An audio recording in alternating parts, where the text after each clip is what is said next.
noches, bienvenidos a Minuto 1 en la pantalla de C5N.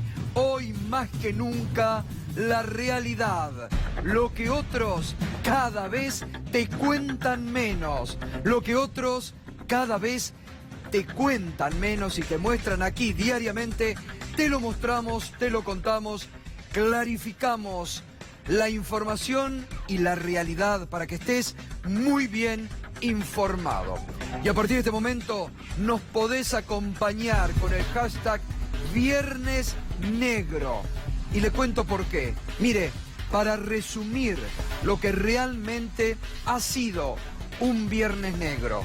Primero, para el poder político, mediático y judicial que buscan sostener a toda costa al fiscal federal Carlos Stornelli, salpicado por el escándalo del D'Alessio Gate. Ha sido un viernes negro. Ha sido un viernes negro para ese poder político, mediático y judicial que no quiere que lo investiguen, que no querían que el juez federal Ramos Padilla siga a cargo de la investigación del mayor escándalo de espionaje ilegal en la historia democrática de la Argentina. La corporación judicial que rezaba para que la Cámara Federal y el poder político que presionaba para que la Cámara Federal de Mar del Plata pase la causa a Comodoro Pi. Y una vez más, como hemos visto esta semana, hay gestos, hay un cambio de época, hay otra justicia que no se arrodilla frente al poder de turno, que le ha puesto un límite al poder arrollador de Macri en la justicia y que le ha dicho hasta aquí llegó, porque hay en la Argentina de hoy jueces dignos, jueces probos, camaristas dignos y probos que hacen respetar la ley, que se la juegan y que van a seguir defendiendo, como muchos han defendido, la independencia del Poder Judicial. Decíamos toda esta semana, hay que poner los ojos en la Cámara Federal de Mar del Plata.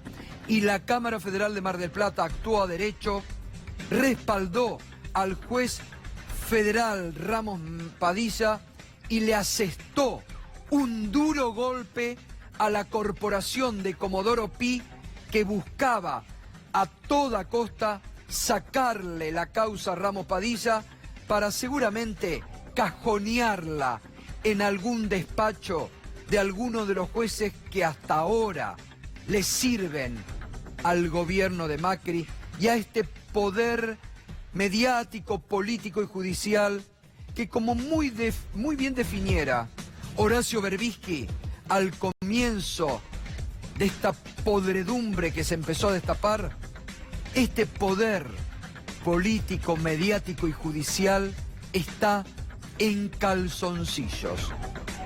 Por primera vez están desnudos.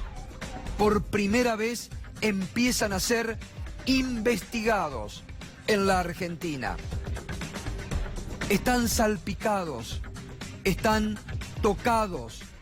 Representantes, reitero, de este poder mediático muy comprometidos, político muy comprometidos y judicial muy comprometidos.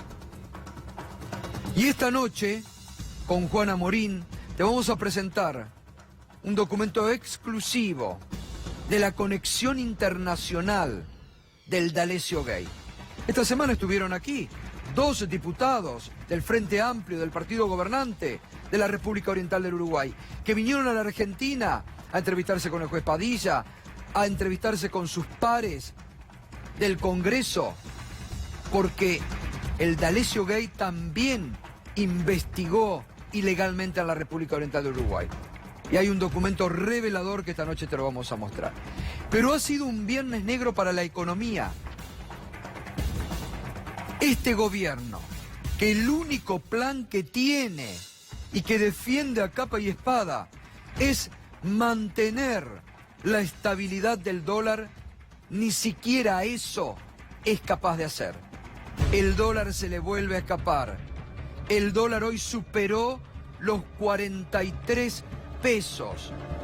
Una nueva escalada histórica durante el gobierno de Macri. Se le escapa la inflación, se le escapa el dólar, se profundiza la recesión, subió la desocupación, sube la pobreza, caen las expectativas de que esto pueda empezar a recuperarse, caen muchísimas. La desconfianza en el gobierno crece, te lo vamos a mostrar hoy, medido por el índice de una universidad privada de desprestigio, como es la Universidad de Itela. Caen, siguen cayendo las expectativas en este gobierno. Y realmente, por esto y por lo que te vamos a mostrar hoy, ha sido un verdadero viernes negro, no digamos para la Argentina, para el sector político, mediático y judicial que ha venido sosteniendo el relato de este gobierno que ahora está desnudo y en calzoncillos. Vamos a lo que hoy fue el dólar. Pasó la barrera de los 43 pesos y cerró en 42,86 con una tasa histórica. Siguen como única medida para frenarlo, subiendo la tasa. Llegó a los 66% hoy. Mirá cómo fue en esta semana. Solamente el 18 el dólar estaba a 41,02. El 19 trepaba a 41,59. El 20 a 41,95. El 21 42,02 y hoy cerró en 42,86, pero pasó, reitero, la barrera de los 43 pesos, el dólar que no se detiene. Fernando, buenas noches. Y la verdad que ya no hay tasa que pare al dólar. ¿Qué tal, Gustavo? La tasa cerró arriba de 67 en algún momento y terminó ahí a unas décimas de 67. La tasa promedio de la segunda licitación fue 66,98.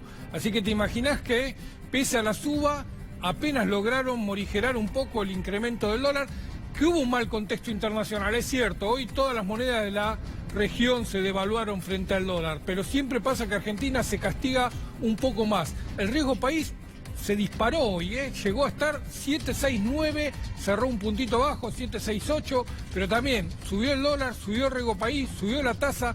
Es un punto de equilibrio que lo único que hace es ajustar la economía hacia abajo, lo único que genera es mayor recesión, mayor desempleo. No tiene más lógica al manejar la política económica con la tasa de interés, pero el gobierno sigue insistiendo con eso.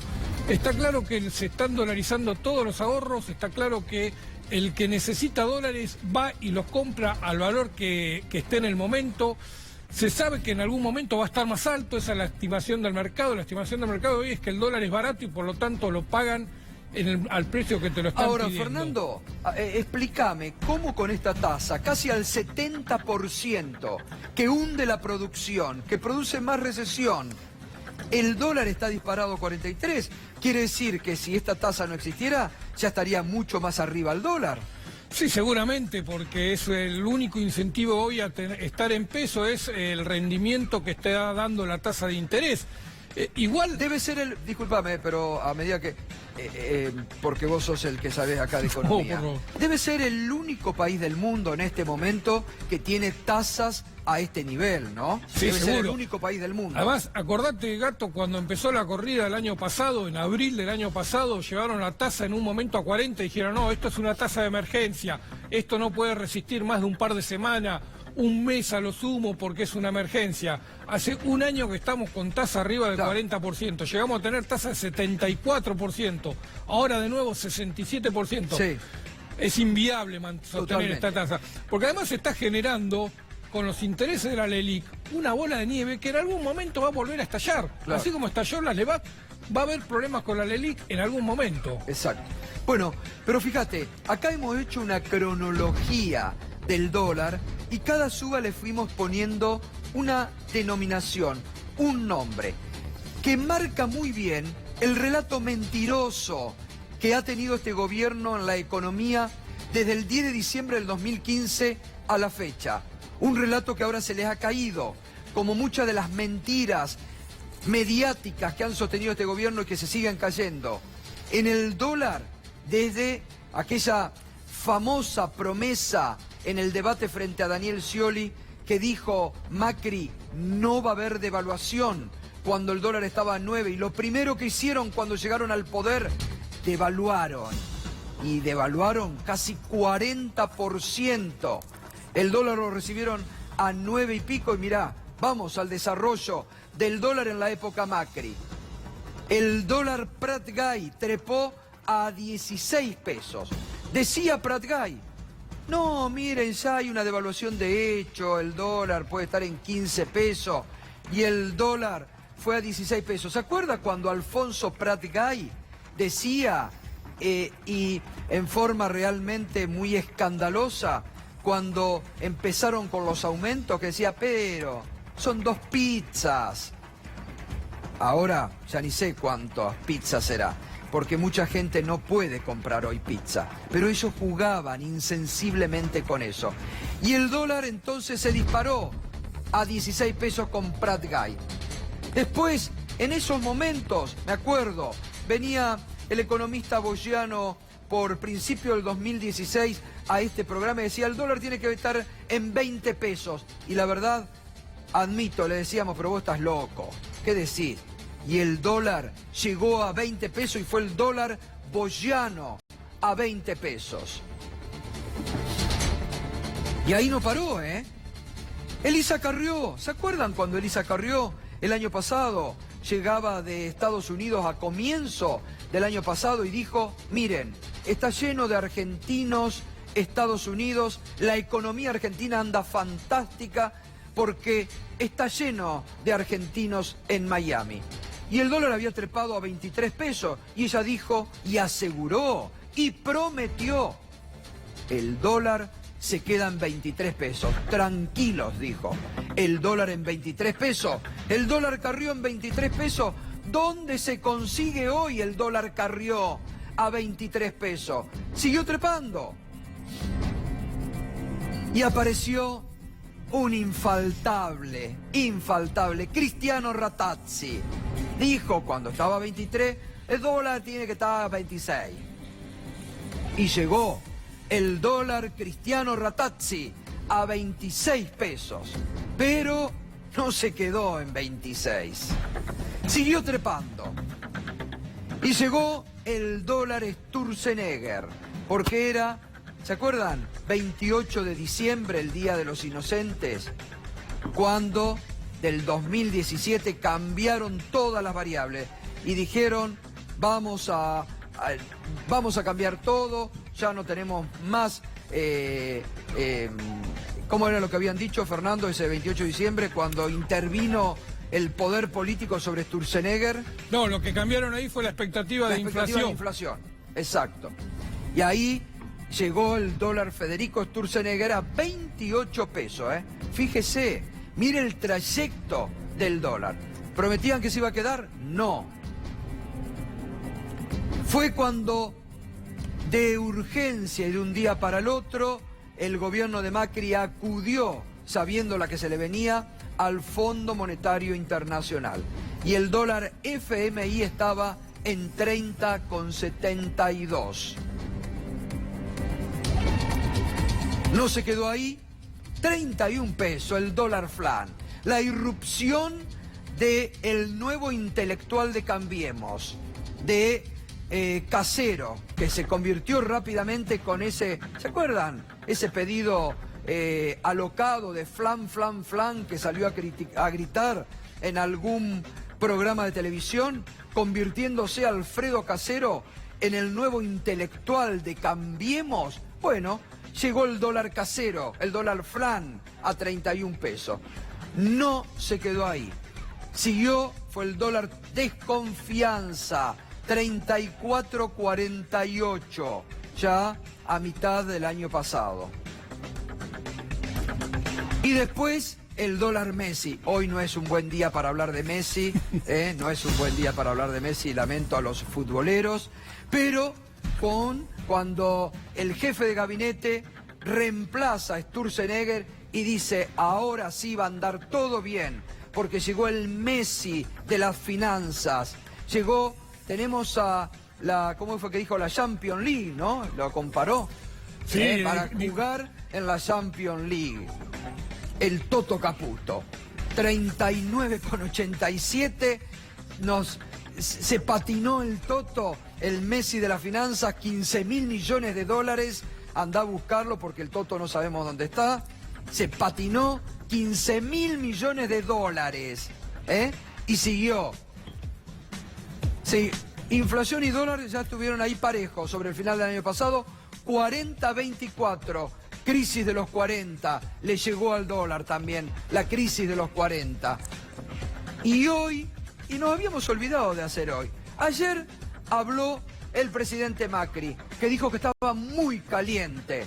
Y sí, presidente, lo que está caliente es el dólar. Llegó el dólar, estoy muy caliente, a 42,86, superando los 43 pesos. Mire la cronología, esta cronología que seguimos y que vamos a seguir en minuto 1, grafica la mentira del relato del gobierno. Solo con el dólar y con todo lo demás que está creciendo. Y está muy caliente el riesgo país. ¿A cuánto cerró hoy? 769 puntos. Vuelve a trepar el riesgo país, vuelve a trepar la desconfianza de la finanza internacional, ¿no? Que circuló la versión de que el FMI iba a demorar en aprobar esta nueva revisión del acuerdo con Argentina. Hoy el vocero del FMI hizo declaraciones y, entre otras cosas, dijo que era necesario un nuevo ajuste de las cuentas públicas en el país. Dijo que no era una nueva imposición, que eso era lo que estaba firmado, pero que estaba claro que Argentina iba a necesitar una nueva ajuste del gasto público y que los tiempos del directorio eran esos, que no había ninguna necesidad de apurarlos para aprobar este desembolso. Y esto fue interpretado como una señal de que el FMI estaba poniendo paños fríos en el acuerdo con Argentina, que estaba revisando, que estaba tomándose un tiempo mayor al necesario, y así lo leyó el mercado y así reaccionó. El riesgo país se disparó, la verdad que subió mucho durante la jornada, subió más de 30 puntos, casi 40 puntos en algún momento del día, y eso es pleno reflejo de lo que interpreta el mercado.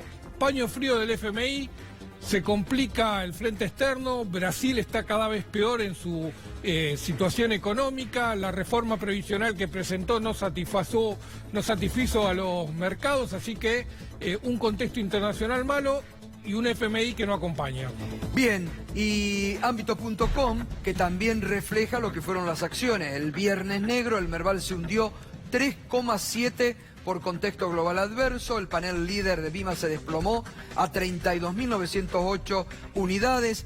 Los peores desempeños los anotaron las acciones de Banco Macro, 7,3 para abajo, Edenor 6,2 para abajo y Galicia 6 puntos para abajo.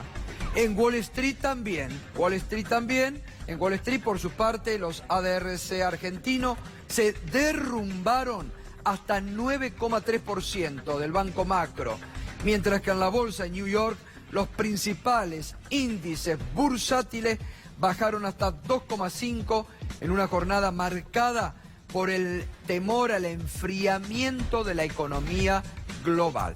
Pero fíjese usted, cada vez que el gobierno, porque esta semana salió el delegado del fondo en la Argentina, Nico Duhovne, a decir, estamos creciendo, estamos recuperando, el desempleo está bajando. Salieron los datos del INDEC, todo para abajo, desmintiendo a Duhovne. Ayer el presidente, casi a los gritos, arengando a su tropa porque no tienen relato, diciendo estamos bien, este es el rumbo. Y hoy, este viernes negro, que le da otro cachetazo de la realidad al relato del gobierno. Vamos al índice de confianza que lo mide la Universidad Di Tella. La Universidad Di Tella mide el índice de confianza de los argentinos en el gobierno. Mire, trepa en diciembre-enero empieza con un 80, en enero del 2016 trepa a 3.14. Baja en julio del 2017, crisis, a 2.24. Después de las elecciones del 2015, cuando Macri gana las legislativas, 2.97. Y desde noviembre del 2017, el índice de la confianza en el gobierno de Macri empieza a descender y hoy está en el punto más bajo, 1.60. En el punto más bajo está el índice de la confianza de los argentinos en el gobierno de Macri, que mide la Universidad Torcuato Di Tella. Y claro, frente a esta dura realidad adversa, cuando no tenés un guión armado, cuando en tu propia cancha vos estás pensando que jugás de local, te sorprenden con una pregunta o un dato de la realidad, los ministros se quedan sin respuestas y empiezan a tartamudear. Mire lo que le pasó a Dietrich. Dicen que hace 70 años que viene la decadencia argentina. Ahora, la inflación está más alta que la que recibieron. La pobreza va a dar un indicador muy negativo. La desocupación está aumentando, entonces es difícil por ahí creer en ese discurso oficial cuando uno ve los números. Es difícil entrar en este proceso de un número sí, un número no. Tenemos la misma pobreza que en el 2015 hoy. ¿Es algo positivo? No. Pero la conocemos, la reconocemos, y esa misma persona está en esa misma situación económica, relación ingreso-gasto, que es la pobreza. Hoy, muchos de ellos tienen la calle pavimentada, el colectivo entra, y cuando llueve la mamá puede llevar al hijo al colegio. Pero no pueden comer. Y no tienen argumentos. Mire con lo que salen, que tienen una cuadra pavimentada, porque no tienen respuesta para la dura realidad que viven miles de argentinos. Y ahí en la cara, la periodista muy bien, la colega le dijo, pero no tienen para comer. Y se quedan sin respuestas, porque el relato se les cae. Después vamos a volver sobre el tema de la mentira de la que habló ayer el presidente, cuando dice que los de afuera mienten, es decir, los opositores, los economistas, mienten. Vamos a volver después a las 9 sobre la mentira, algo que ha estado siempre muy presente en el relato armado por este gobierno y por Cambiemos. Y vamos a ver los precios, porque los precios siguen siendo los grandes protagonistas de esta inflación. Mire los aumentos en la primera quincena de marzo. Mire, alimentos, la carne, 7,6 para arriba, que ya viene a un precio que está inalcanzable. Lácteos y huevos, 4%, ya prácticamente no se vende. Está el problema de la leche, que la de precio cuidado no se consigue. Verduras, 3%. Bebidas no alcohólicas, 3%. Azúcar, miel, cacao, 2,4%. Panificados y pastas, 2,2%. Y las previsiones para marzo en cuanto a inflación, Ecolatina está hablando de 3,8%. Elipsis, una consultora que tiene funcionarios en el gobierno de Mauricio Macri, proyecta un marzo con 4% de inflación. Ni la inflación pueden contener desde el 2015. Fernando, proyecciones para arriba en la inflación. Sí, estaba recordando que en febrero la inflación de alimentos fue de 5,7%. Y esto parece que se va a repetir también en marzo, a lo largo de este mes. La inflación de alimentos por encima de la inflación promedio de la economía. Y esto lo que te marca es que es un golpe mucho más grave, mucho más duro para los sectores de menos ingresos, donde el peso de los alimentos es mayor en sus ingresos. Por lo tanto, se dispara de nuevo mucho más la pobreza. Una pobreza que el ministro decía, bueno, ahora tienen pavimento. Hace ya varios meses que el INDEC está trabajando en fórmulas para cambiar la forma de medir la pobreza. Quieren dejar de usar el nivel de ingreso y empezar a meter otras variables que que hagan parecer que hay menos pobres en la Argentina. Esto lo intentó ya, lo hizo Gran Bretaña, por ejemplo, durante la primer ministro Margaret Thatcher, ir cambiando la forma de medir la pobreza para ir mostrando que hay menos. Nunca lo lograron. Acá parece que van a tener la misma situación. Por más que cambien la forma de medir la pobreza se le dispara. Y hay una declaración muy interesante hoy de Funes de Rioja, que la tenés ahí, Gustavo, donde hace un planteo que hasta ahora no se lo había escuchado. Es muy interesante lo que está planteando Funes de Rioja. Dice, un congelamiento de precios es una herramienta absolutamente artificial y que inexorablemente conduce al desabastecimiento. Pero un acuerdo de precios debe explorarse. Es la primera vez que desde el neoliberalismo de Funes de Rioja acepta discutir, poner los precios sobre la mesa y buscar una forma de contener el precio de los alimentos. Mira, hoy lo revelaba el colega Marcelo Bonelli en su comentario de los días viernes en la columna empresarial, que los empresarios ya no confían ninguno en Mauricio Macri. Los empresarios le han retirado el apoyo.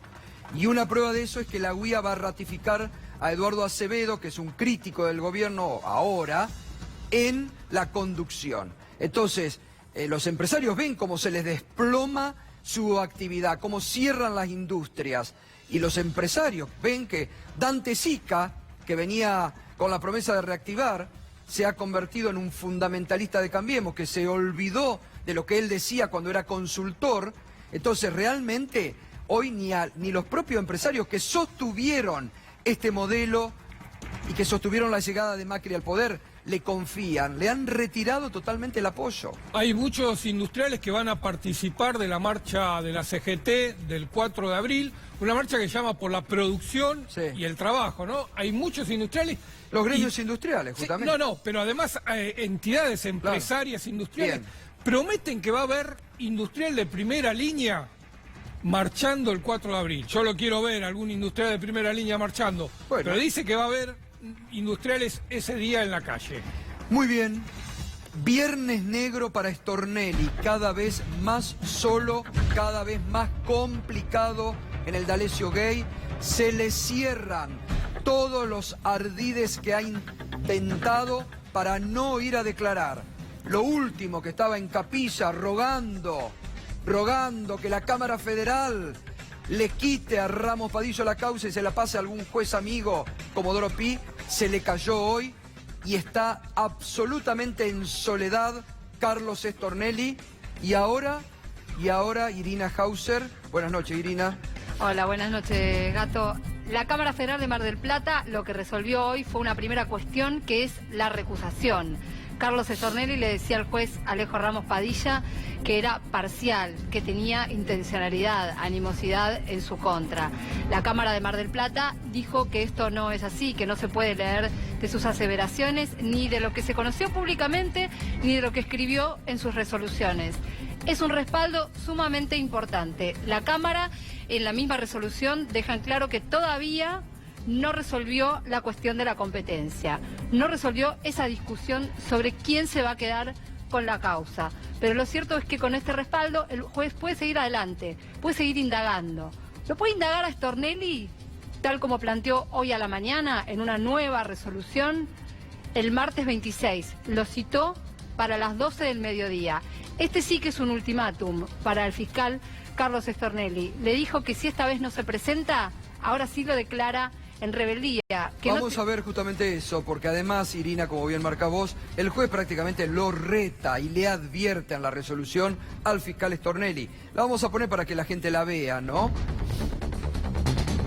Siendo la presentación del abogado defensor de Stornelli un pedido de postergación, dice el juez Padilla, interpreto entonces que es intención de su pupilo ponerse a derecho, porque hasta ahora no estaba a derecho. Entonces, interpreta Ramos Padilla, el próximo martes vendrá. Vamos a ver cómo sigue. Por lo que más allá de que no ha concurrido en las 3 ocasiones en que se lo ha citado, se habrá de fijar una nueva audiencia para el día martes 26 del mes en curso a las 12 horas, a los mismos fines y efectos. Ahora sí, bajo apercibimiento de ser declarado en rebeldía. El ultimátum del juez Ramos Padilla al fiscal Stornelli. Si el martes no va, en rebeldía, y se lo manda a buscar al fiscal Carlos Stornelli por la fuerza pública. 3 citaciones que se negó a ir a declarar y a presentar su celular.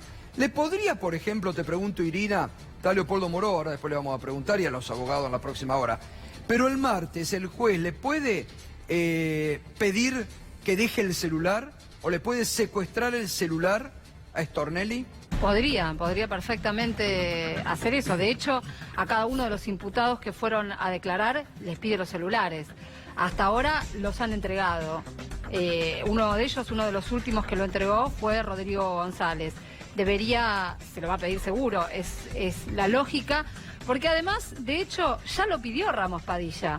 Ramos Padilla lo pidió a Comodoro Pi. Y no obtuvo la respuesta esperada, al contrario, obtuvo una declaración de guerra y obtuvo una respuesta originalmente del juez Julián Ercolini reclamándole la causa. Después, como sabemos, Ercolini también se sacó la causa encima y se la mandó a Claudio Bonadiego. Pero sí puede. Podría. El martes, digo, a ver, es muy serio este ultimátum, acá hay que destacar algo, cómo el juez Ramos Padilla actúa a derecho, con paciencia, no responde a las provocaciones de cierta corporación de Comodoro Pi, que ya está visto, ha dejado ahora, sí, hoy, en absoluta soledad a Stornelli, lo pone ahora frente a un ultimátum y ahora sí, le dice, bueno, esta fue la tercera. El martes, si no viene, se lo declara en rebeldía y se lo manda a buscar por la fuerza pública. Bueno, pero vamos a ver también la resolución de la Cámara Federal de Mar del Plata, sobre la que hay que seguir posando los ojos en la actuación. Dice, el pedido de recusación debe rechazarse. Los actos procesales, como el llamado a indagatoria, se enmarcan en las funciones que le asisten como director del proceso, circunstancia que mal podría constituir prejuzgamiento o afectar su imparcialidad. Qué feo que jueces, que camaristas le estén recordando a un fiscal federal lo que debe hacer. Qué feo, ¿no? Y le está diciendo, bueno, si a usted puede no gustarle que lo llamen a indagatoria, pero tiene que aceptarlo. Es una medida que está tomando el juez. Lo que es disparatado es que el citado a indagatoria es un fiscal y no cumple con la medida. Claro, exactamente. Las expresiones con las que el juez ha hecho referencia a la eventual intervención del doctor Stornelli en probables tareas de inteligencia pueden no resultar la manera más conveniente, pero resultaría excesivo entender que tal estilo semántico permita inferir prejuzgamiento. Le hablan a Stornelli, ¿no? Las declaraciones efectuadas en medios periodísticos por el recusado no trasuntan una opinión sobre el fondo del asunto ventilado en la causa. Se entiende que la especial atención periodística se debe a la gravedad de los hechos investigados y el interés público en los mismos. Esto es importante, que la Cámara Federal hable también de la gravedad de los hechos investigados y el interés público en los mismos. Además está respaldando la exposición de Ramos Padilla en el Congreso, que fue algo que justamente cuando le piden el juicio político le cuestionan que haya ido a hablar al Congreso. Bueno, acá la Cámara está diciendo, bueno, ¿qué es lo que? No es que Ramos Padilla habló ante los medios, habló ante el Congreso, y esto es lo que se hizo público. Ramos Padilla no ha hablado justamente en los medios en ningún momento. Bueno, ¿y qué más dice?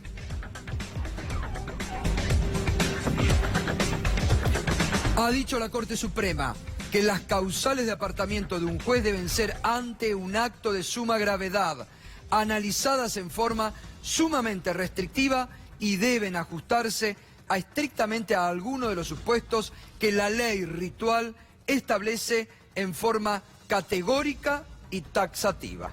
Bueno, enseguida retomamos con Leopoldo Moró, el diputado nacional Leopoldo Moró, todo esto y todo escándalo salpica cada vez más grande Juana Morín tiene un informe exclusivo esta noche. ¿Cómo fue el espionaje en la República Oriental del Uruguay? ¿A quién espiaba D'Alessio en la República Oriental del Uruguay? Pero antes, en este viernes negro para la economía, estamos en el móvil con el economista Aldo Piñanelli. Aldo, buenas noches, ¿cómo está? Gato, buenas noches, ¿qué tal? ¿Cómo están ustedes? Bien, muy bien. Bueno, hoy... Antes que nada, Gato, sí. Si me permitís, me quiero solidarizar con los trabajadores de C5N ante el vil ataque de la diputada Carrió cuando se mofó de los trabajadores. Se ve que es una persona que no está bien porque no sabe diferenciar la empresa de los trabajadores. No, simplemente es una amplísima solidaridad con todos los trabajadores de C5N. Te agradezco, Aldo, te agradezco especialmente y lo tenemos muy en cuenta realmente y haces muy bien en remarcar eso. Alguien se lo tendría que recordar como lo recordamos nosotros. Bueno, hoy... Sí, me han dicho que ahora está pidiendo fueros porque está perdiendo algún juicio la diputada Carrió. ¿Algún juicio dónde? Así que, bueno... ¿Algún juicio en Comodoro Pi o algún información. otro tipo de juicio? Sí, hay un juicio. Bueno, el otro hace tiempo que lo perdió. Estoy hablando de un juicio legal. ¿Ah, sí? Y que estaría pidiendo dentro de ese juicio los fueros. Así que dime lo que yo digo, pero no lo que yo hago. Bueno, está muy nerviosa esta semana. Vamos a hablar de lo nuestro. Sí. Bueno, hoy te veía emulando las palabras del presidente, decía esta noche muy caliente, voy a estar hablando de economía. Está muy caliente el dólar, ¿no? Sí, lamentablemente está caliente todo, ¿viste? Yo tenía una prima que un día se calentó y tuvo mellizo, así que hay que tener cuidado. Mira, realmente es muy triste lo que le está pasando a la Argentina. No tenemos un sentido hacia dónde ir. Este problema que se veía venir, porque cuando la Reserva Federal anunciaba que no iba a aumentar la tasa de interés, algunos sectores lo tomaban, bueno, va a haber una ventaja para los países emergentes. Es al revés, porque lo que está confirmando la Reserva Federal es que las economías centrales están entrando o en recesión o en menor crecimiento. Y esto ya se sabía que venía, fundamentalmente el problema de Europa. El gobierno argentino no toma otra decisión que no sea subir la tasa y sigue habiendo fuga de capitales. Hoy me mostraban un informe sobre cómo aumentó el volumen de fuga a través de los cables. ¿Sabés cuánta plata están fugando todos los días? 60 millones de dólares solamente en cable, que es el monto que teóricamente iba a poner el fondo, que a esta altura del partido no creo que lo autorice a financiar la fuga de capitales, ¿no? Es terrorífico. Vos fijate que durante los 3 años largos que lleva el gobierno de Macri ya se fugaron más de 65.000 millones de dólares. Y eso está demostrando a las claras que esto no es creíble no solo para el resto del mundo, sino para los propios argentinos que tienen. Ahora, Aldo, la única opción, el único plan que el gobierno, la única medida que el gobierno está tomando es mantener la paz del dólar.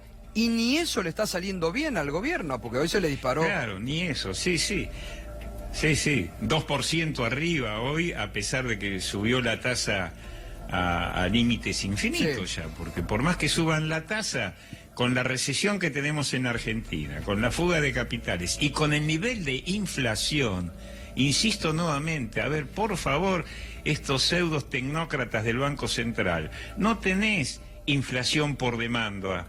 Tenés inflación por aumento de costos, que lo aumenta el propio gobierno a través de las tarifas, del costo del dinero y a través del gasto público. Entonces, el propio gobierno genera una inflación y después la quiere frenar tirándole solo con la tasa de interés. Esa teoría monetarista ya sabemos que ha fracasado no solo acá, sino en todas partes del mundo.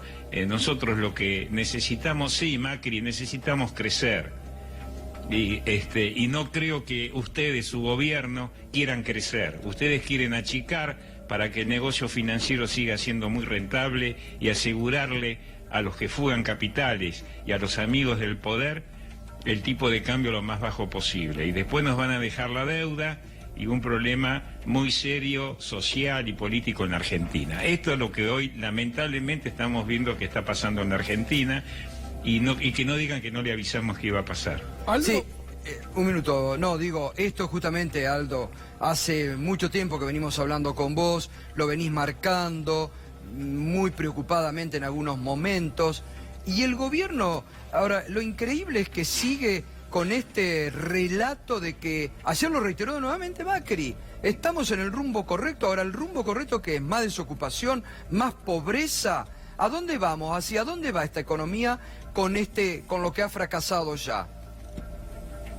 Sí, vamos hacia dónde vamos, a una estrepitosa caída aún más de la actividad económica, del empleo, el aumento de la pobreza, la inflación. Mirá, yo te digo lo siguiente, recordás en tu último programa, yo te había dicho, yo veo una inflación no menor al 40%, Sí, esto fue hace sí. más de un mes. Sí. Y mucha gente, inclusive algunos aliados míos, me atacaban, decían, pero ¿cómo 40? Le digo, sí, no digo más porque no quiero sembrar terror. Acá es muy simple, muchachos. Si la inflación del 4% mensual y se mantiene 3-4 meses más, acá se viene una espiralización de la inflación. ¿Qué quiere decir? Vamos a llegar a una inflación de 3 dígitos si no frenan esto. 3 Esto dígitos. se frena cortando los 2 grandes círculos viciosos que el gobierno se metió. Hoy hasta la propia Unión Industrial pidió algo que nosotros venimos pidiendo, que es un acuerdo de precios y salarios, que no significa un congelamiento de precios y salarios, sino cortar el círculo vicioso, que aumento los precios, aumento los salarios, aumento los precios, y siempre corremos de atrás. Aldo. Entonces la inflación empuja al tipo de cambio, empuja la tasa de interés, y la recesión cada vez es más grande. Entonces los propios industriales están pidiendo un acuerdo de precios y salarios, porque se dan cuenta que así donde están parados no van a ningún lado. uno de los factores que está impulsando la inflación es la expectativa, y la expectativa está incluso generada por la tasa de interés que está pagando hoy el Banco Central, que está actuando como... Sí, señor, sí, señor. Bueno, ¿qué va a pasar con esta bola en de la los Lelic? libros... Sí.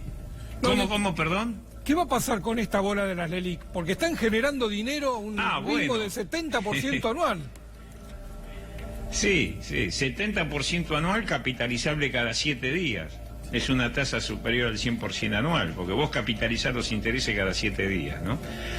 Tengamos en cuenta que las LELIC son a 7 días, inclusive los bancos con eso puedan hacer encajes y se le está pagando un 70% de interés nominal, pero capitalizable cada 7 días, te da mucho más en el año.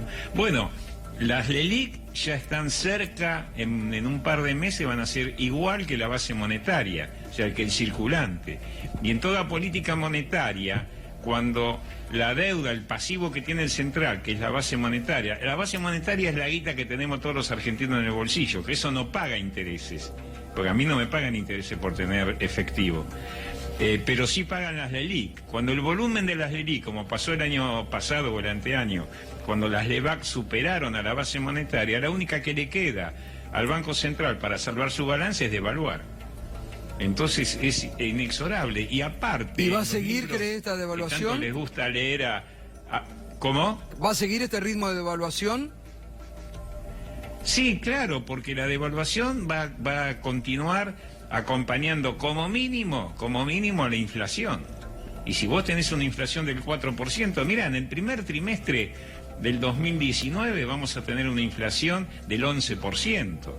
El valor del dólar tipo vendedor Banco Nación 31 de diciembre del 2018 era 38,83. Si vos multiplicás por 1,11%, que es la inflación de estos 3 meses que vamos a cerrar ahora en marzo, y te está dando un dólar de arriba de 43 a 44 pesos. Y si vos actualizás por la inflación futura, es un dólar largamente superior a 50 pesos. Pero ¿cuál es el problema?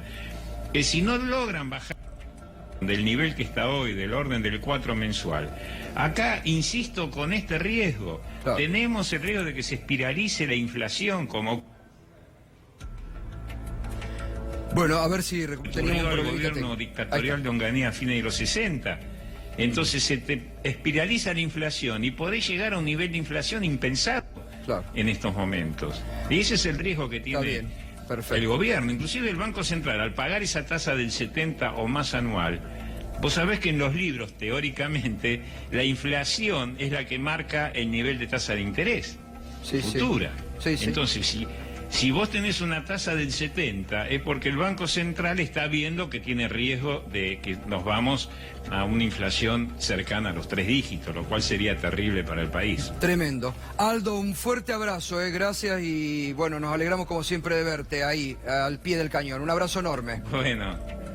Bueno, gracias, un abrazo para todos ustedes y nuevamente mi solidaridad con los trabajadores de C5N. Muchas gracias por llamar y venir a visitarme. Sí, gracias. Abrazo enorme, gracias. Aldo Piñanelli, lo vino anticipando aquí y después lo vamos a recuperar, Fernando, lo que dice, pero habla de una posible espiralización Habla que de la sería espiralización. para la historia argentina de inflación. Habla de espiralización y habla de una futura devaluación más brusca de 3 dígitos este de ritmo inflación, dijo, por la acumulación de LELIQ. Dice, cuando las LELIQ igualen a la base monetaria, se viene otra devaluación para ajustar el pasivo del Banco Central. 3 dígitos de inflación, dijo. Leopoldo Moró. Buenas noches, Leopoldo. ¿Qué tal? ¿Cómo te va? ¿Cómo está? Bien. Bueno, a ver, se va cerrando una semana donde realmente el juez Ramos Padilla, primero por parte de la Corte, hoy de la Cámara Federal, está siendo, parece, acompañado muy fuertemente en una investigación que está tocando y salpicando al poder político, mediático y judicial de la Argentina, ¿no? Sí. Y además lo más importante, me parece a mí, es que está siendo respaldado por la sociedad. Bueno, lo de anoche fue impresionante. Claro, yo creo que es una causa que ya ni siquiera le pertenece al juez Ramos Padilla, le pertenece a la sociedad. Y me parece que los ciudadanos están asumiendo como propio esta investigación porque se dan cuenta que si no se termina con esta mafia termina con el Estado de Derecho, que es de alguna manera decir que termina con la democracia. La investigación avanza, el juez estuvo ayer en el Parlamento nuevamente por segunda vez, algo que me parece más que sano, porque es un cambio de paradigma que termina con el secretismo. El secretismo es aliado de la impunidad, donde estos grupos se mueven siempre, en la cloaca, en los sótanos, en la oscuridad. Confirmó y afirmó que está investigando una red de espionaje ilegal que se dedicaba a practicar inteligencia, contrainteligencia, fabricar causas judiciales, implantar testigos falsos, coaccionar personas para que se prestaran a ser arrepentidos forzosos. Desnuda un sistema. Acá lo que hay que... Ya te diría, mira, que el caso Stornelli ha pasado a un segundo plano. Totalmente. Acá lo que está a la vista es un sistema que se ha implantado y que tiene como objeto, en primer lugar, la persecución política. Y como consecuencia de eso, también la extorsión económica. Pero si uno hace todo un recorrido, se da cuenta de que efectivamente este es un sistema. Un sistema que hoy aparece en cabeza de D'Alessio, pero que en realidad está mucho más allá de D'Alessio. Yo ayer me fui con una convicción, sin entrar en detalles que no podemos dar de la reunión, por lo menos de la de ayer, porque claro, es reservada, y es que no estamos frente a una organización meramente paraestatal, que nadie explica cómo está financiada o si le paga a algún filántropo. Estamos, sí, frente a una organización paraestatal monitoreada y conducida desde las organizaciones estatales de inteligencia, que es una tendencia en el mundo. En el mundo se está privatizando la inteligencia, lo ha hecho el Mossad y muchísimos otros servicios de informaciones. ¿Para qué? Precisamente para sacarlo del escrutinio público y del control parlamentario. Y es lo que hicieron acá. Meses después de que Macri asumió, de entrada las operaciones sucias las empezaron a hacer en la AFI.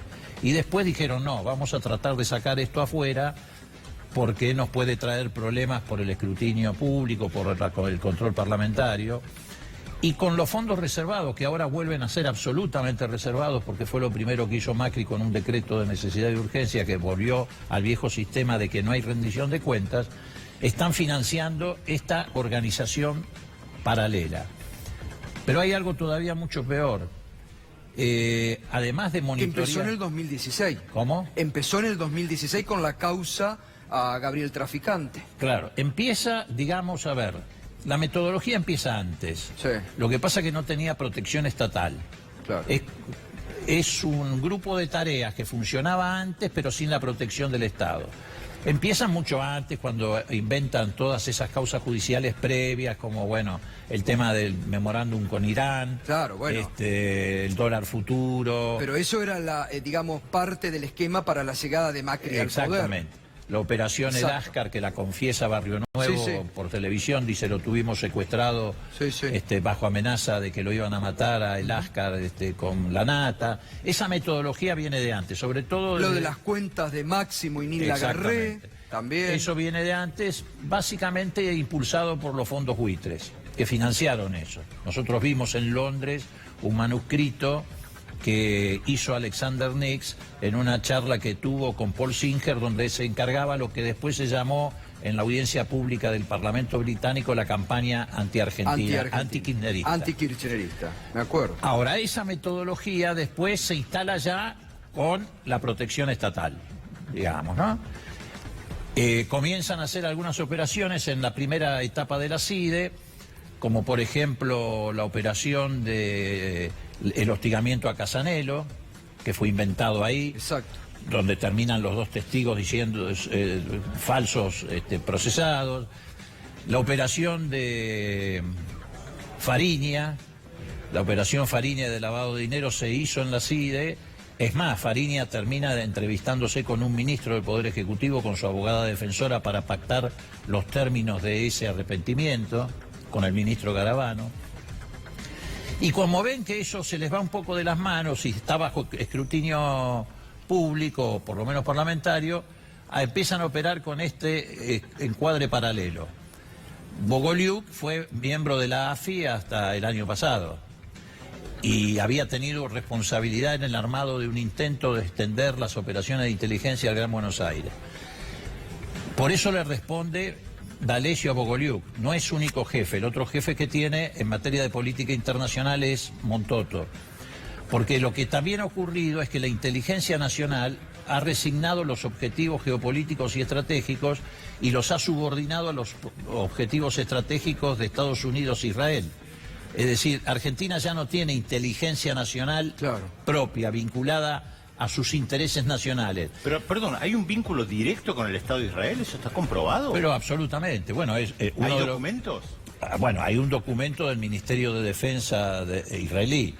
Y además hay una actuación muy, pero muy activa del jefe de D'Alessio, que es Montoto, que tiene vínculos con el Estado de Israel, no solamente porque es intermediario en venta de tecnología, etcétera, etcétera, sino porque además es un socio conocido del marido de Patricia Bullrich, que también tiene vínculos con la inteligencia Está bien, israelí. pero tener vínculos no hace que la inteligencia israelí esté interviniendo de manera directa. Sí, porque en la documentación que hay, D'Alessio, incluso en conversaciones telefónicas que por ahí ustedes han escuchado, D'Alessio se dirige a Montoto como si fuera el jefe, sobre todo en esta materia que tiene que ver con las acciones de inteligencia que tienen objetivos geopolíticos, el caso, bueno, ahora creo que van a hablar del caso de Uruguay, etcétera, etcétera. Bueno, Y el propio juez dice en la comisión que esto puede traer problemas con Israel, Estados Unidos no, pero por y el supuesto, Uruguay. pero es más, en una de las charlas, cuando él está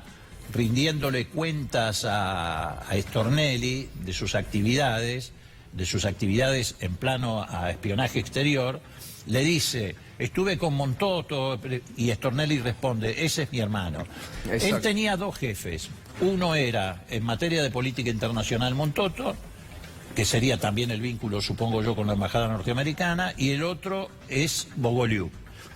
A Bogolyuk le manda informes de inteligencia elaborados con el manual de inteligencia, no es que le dice, mirá, Bogolyuk, no, hace todo un desarrollo, como por ejemplo en el caso del periodista, no del periodista, sino del programa de Fantino, el informe se lo eleva a Bogolyuk, y se lo eleva con una introducción que hace referencia a la gobernadora Vidal. Esto no lo digo porque lo vi en la comisión, sino porque la causa ya tiene más de 15 o 14, no me acuerdo cuántos querellantes, y todo el mundo tiene acceso a todo esto. Y ahí la compromete a la gobernadora en una relación que él define como íntima, poniendo plata de fondos reservados de la provincia para comprar acciones en una empresa privada. Y hace todo un desarrollo del espionaje y de su conversación con Santoro de cómo obtenían esa información sobre Romina Mangel, qué relaciones tenía, todo eso también desatado por la entrevista que tuvo Fantino con la senadora Cristina Fernández de Kirchner. Ahora, Leopoldo, hasta ahí, digo que esto lo hemos venido, pero digo, una cuestión. Ayer, ¿cómo viste al oficialismo en la comisión? ¿Cuál fue la reacción ante la explicación del juez? Porque hasta ahora han actuado queriendo sacar al juez, atacándolo, pedido de juicio político. Ahora con el juez y con los elementos ahí en la mano, ¿cómo los viste? ¿Cómo lo observaste? Mira, como esto no afecta a la reserva se afecta si uno habla de datos que afectan la seguridad nacional, pero no de la actitud de los legisladores. Debo decirte con toda franqueza que actuaron con bastante respeto, escucharon con mucha atención todos los legisladores. El juez fue muy sólido, como lo fue públicamente en la reunión de la Comisión de Libertad de Expresión, dio datos incontrastables.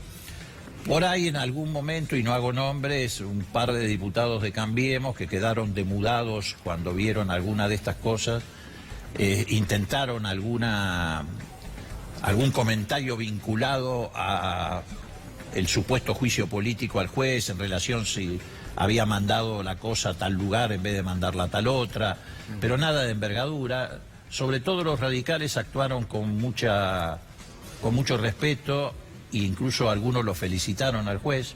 Yo ahí veo... Claro. Y es la tradición republicana del radicalismo. Bueno, en si el algún momento tiene que radicalismo, salir. claro, exactamente. En algún momento tenían que recuperar, ¿no? Sí, por eso.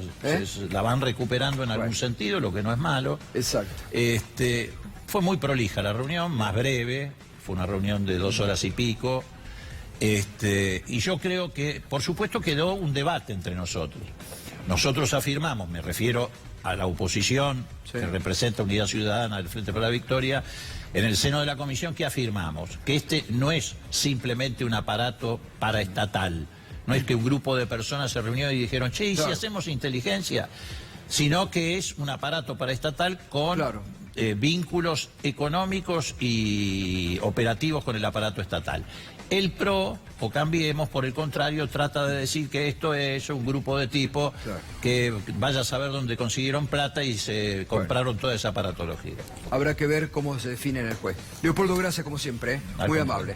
Pedro Brigger. Buenas noches. Pedro. Hablando de definiciones, ya que decís hay que ver cómo se define, hoy una definición de 8 países suramericanos en una reunión en Santiago de Chile, estuvo el presidente Mauricio Macri también, y nació lo que se llama el Foro para el Progreso de América del Sur, PROSUR. Claramente el objetivo es eliminar a la UNASUR, pero lo interesante que en el primer punto de la proclama dicen construir y consolidar un espacio regional sin exclusiones. Expresión textual, sin exclusiones. Pero no invitaron a Venezuela. Y además, Bolivia, Surinam y Uruguay no firmaron la declaración, porque está claro que esto se hace para excluir a Venezuela y acorralar aún más al gobierno de Nicolás Maduro y contribuir a que caiga en sintonía, con el Grupo de Lima que nació en el año 2017. Ahora, es muy interesante porque están hablando de un organismo regional de América del Sur del que no participan 4 países. Y lo interesante es que plantean sin exclusiones, pero comparémoslo con lo que fue el nacimiento de UNASUR en su momento en el año 2008. Esto ya lo hemos mencionado en más de una oportunidad. En la foto en 2008 estaban Hugo Chávez y Álvaro Uribe. Las antípodas ideológicas y políticas de la región, Chávez y Uribe. Y sin embargo los dos comprendieron que de alguna manera había que tratar de crear un espacio regional suramericano, sin exclusiones.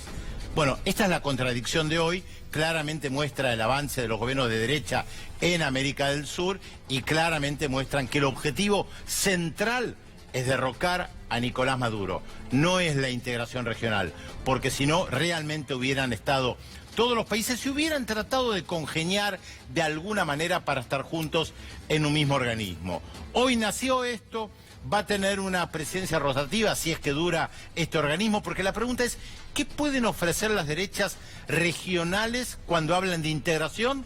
Si cada una mira por separado sus propios intereses y básicamente miran hacia Estados Unidos, como quedó demostrado con el viaje de Jair Bolsonaro a los Estados Unidos y el encuentro con Donald Trump. Son preguntas que nos hacemos, Gustavo, el tiempo dirá.